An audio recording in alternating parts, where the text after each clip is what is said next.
Alright, this is extremely strong, especially for a pistol.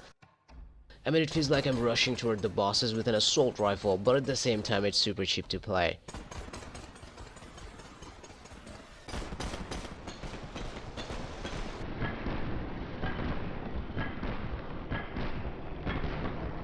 Hey, what's good guys? I wanted to make this video months ago, but I took a long break from the game, so today we're gonna be looking at the best and strongest endgame pistol in the game right now. Before I show you the build, I gotta tell you that I've already covered Fat Man's Sidearm, which is a really good pistol, and compared it with Comer's Vengeance, which is not that good, and I've also made a crazy body damage pistol build with Old Ways, which is really fun to play. You can check them out to compare performance, DPS and everything. These three pistols were added to the game after I made those videos. Quetzalcoatl is the newest one and can only be found from unique chest, but I'm so glad that I found a Ronin's blade instead of Quetzalcoatl, because as you can see from the stats, Ronin is way better in literally every aspect. And same for the Two Headed Devourer, it's nowhere close to Ronin's blade when it comes to performance.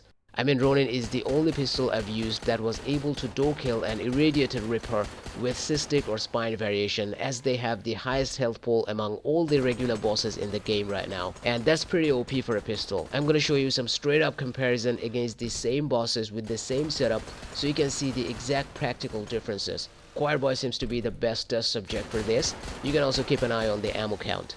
Now these are easy bosses, real difference shows against the bosses that can't be one-clicked with Two Headed Devourer. It's still good, especially with the incoming damage reduction stat. There's not much to talk about it since everyone and their mother crafted one or a dozen during that lengthy event. I'm gonna show you the build and some fun boss hunt clips. So for my stat stick, I have a Reaper Scythe with maximum mutated damage, but I'll be using the Gore Trimmer for the other beneficial stats. For my head and hand items, I'm using Fright Mask and Fat Man's Mittens, as this is the only setup to reach maximum DPS with this weapon. However, I'm also showing you the items I use for a high ammo capacity build for one clipping or door killing any boss. For my legs and feet items, I'm focusing on high walk speed besides sprint, jog, inventory and damage reduction. Combined with Gore Trimmer, this build enjoys a very high walk speed, which is great for soloing Comer 3 boss room and purple zone challenges. When it comes to body items, use armor instead of leather jacket for 1% more attack speed. Trust me, some people pay millions for that 1% boost, but definitely use a leather jacket if it helps you reach maximum damage reduction,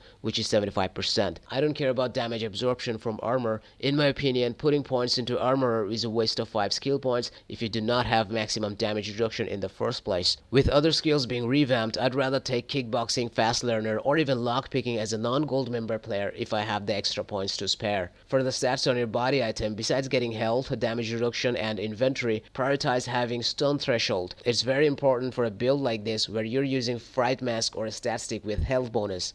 Keep in mind you only need 30% stun threshold with any of your gears to reach 7% threshold in your stats, which is going to prevent you from flinching from zombie attacks, providing you have maximum damage reduction and enough health. If you're not utilizing stun threshold, you don't know what you're missing out, my friend. After threshold, you can prioritize stun recovery. Okay, I'm gonna quickly show you some performance clips against all the bosses, and I'll announce the winners of the last giveaway, plus there's gonna be information about the new giveaway I'm starting today. I'd really appreciate it if you leave a like on the video to show some support. Alright folks, enjoy the rest of the video. See you on the next one.